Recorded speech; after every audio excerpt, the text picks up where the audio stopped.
تفسیر روح البیان علامہ اسماعیل حقی رحمۃ اللہ علیہ، جلد نمبر 5 صفحہ نمبر 259، اس کے اندر فرماتے ہیں یدخل الجنۃ مع المؤمنین،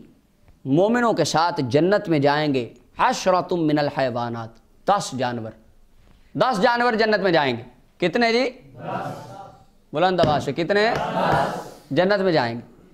حضرت مقاتل سے یہ بات مروی ہے، یہ کو انہوں نے اپنے سے نہیں بلائی، یہ امام مقاتل فرماتے ہیں، تدخل الجنت ناقۃ صالح، صالح علیہ السلام کی اونٹنی جنت میں جائے گی۔ اب گنیے گا، وعجل ابراہیم، ابراہیم علیہ السلام کا بچڑا، وکبش اسماعیل، اسماعیل علیہ السلام کا دمبا، وبقرۃ موسیٰ، موسیٰ علیہ السلام کی گائے، وحوت یونس، یونس علیہ السلام جس مچھلی کے پیٹ میں 40 دن رہے، مچھلی بھی جنت میں جائے گی، وحمار عزیر، عزیر علیہ السلام کا گدھا، ونملۃ سلیمان، سلیمان علیہ السلام جس کیڑی کو ہاتھ پر اٹھا کے رکھا تھا وہ جنت میں جائے گی، وہدہد بلقیس، سلیمان علیہ السلام کا نوکر ہدہد جو ملکہ بلقیس کی خبر لے کر آیا، جنت میں جائے گا، وکلب اصحاب الکہف، اصحاب کہف کا کتا بھی جنت میں جائے گا، وناقۃ محمد صلی اللہ علیہ وسلم، رسول اللہ کی ڈاچی یہ بھی جنت میں جائے گی، اور یہ تمام انسانوں کی صورت میں جنت میں جائیں گے۔ اب یہ 10 جانور جن کی نسبت انبیاء سے ہو جائے وہ جنتی، عزیر علیہ السلام جس گدھے پہ بیٹھیں وہ گدھا جنتی، رسول اللہ جس ڈاچی پہ بیٹھیں وہ ڈاچی جنتی، جناب یونس علیہ السلام جس مچھلی کے پیٹ میں 40 دن رہیں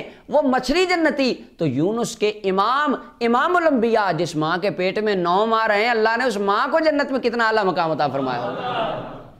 لہٰذا یہاں سے بھی علماء نے استدلال فرمایا کہ رب تعالیٰ ان کو جنت میں اعلیٰ مقام عطا فرمایا۔